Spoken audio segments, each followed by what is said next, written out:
their party. Would the poor woman really like that? Of course. What's the matter with you today?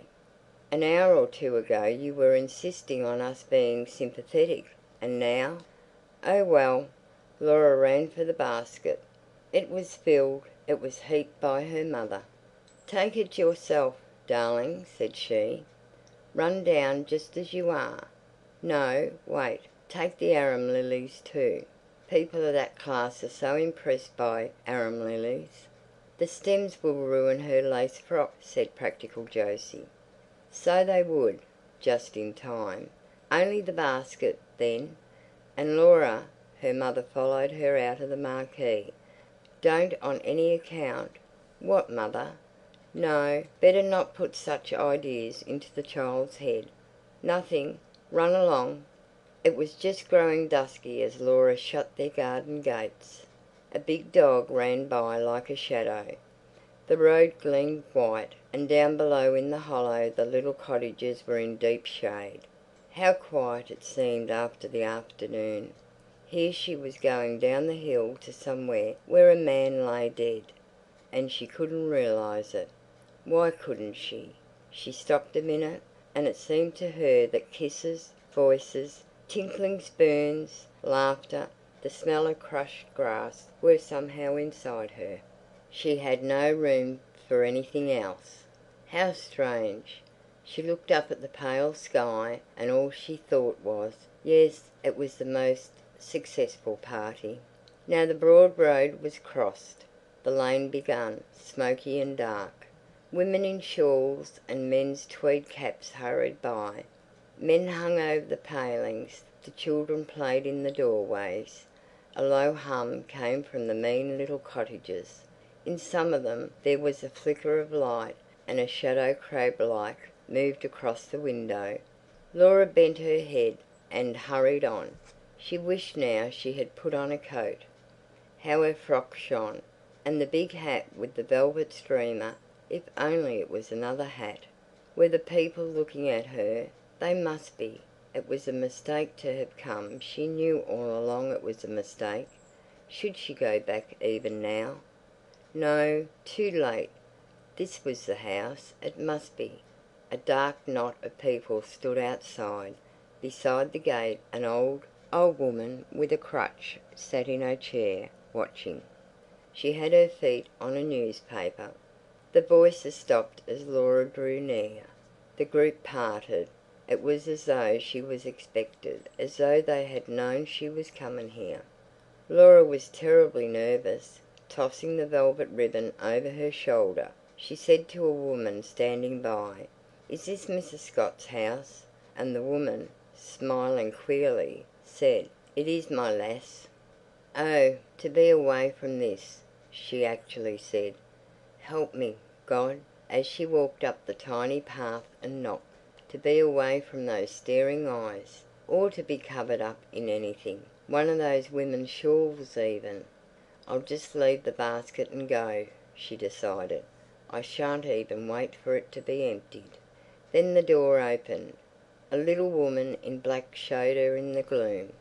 Laura said, "Are you Mrs. Scott?" But to her horror the woman answered, "Walk in, please, miss," and she was shut in the passage. "No," said Laura, "I don't want to come in. I only want to leave this basket. Mother sent." The little woman in the gloomy passage seemed not to have heard her.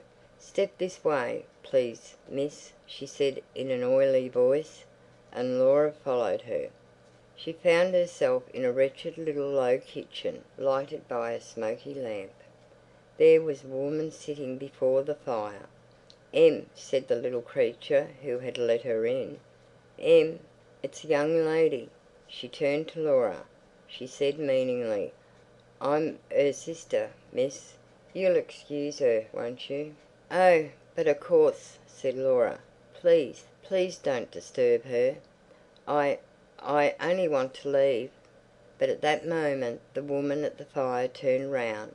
Her face, puffed up, red, with swollen eyes and swollen lips, looked terrible.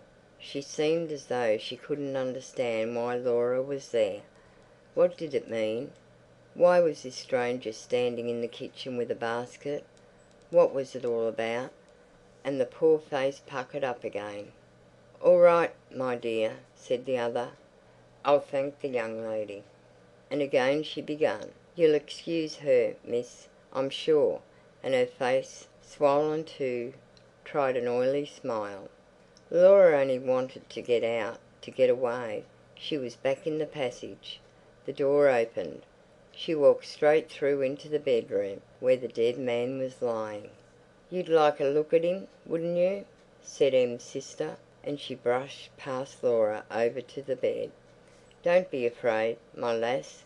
And now her voice sounded fond and sly, and fondly she drew down the sheet. "He looks a picture. There's nothing to show. Come along, my dear." Laura came. There lay a young man, fast asleep, sleeping so soundly, so deeply, that he was far, far away from them both. Oh, so remote, so peaceful. He was dreaming. Never wake him up again. His head was sunk in the pillow. His eyes were closed. They were blind under the closed eyelids. He was given up to his dream. What did garden parties and baskets and lace frocks matter to him? He was far from all those things. He was wonderful, beautiful. While they were laughing and while the band was playing, this marvel had come to the lane. "Happy, happy, all is well," said that sleeping face. "This is just as it should be. I am content." But all the same you had to cry, and she couldn't go out of the room without saying something to him. Laura gave a loud childish sob. "Forgive my hat," she said. And this time she didn't wait for Em's sister. She found her way out of the door, down the path, past all those dark people.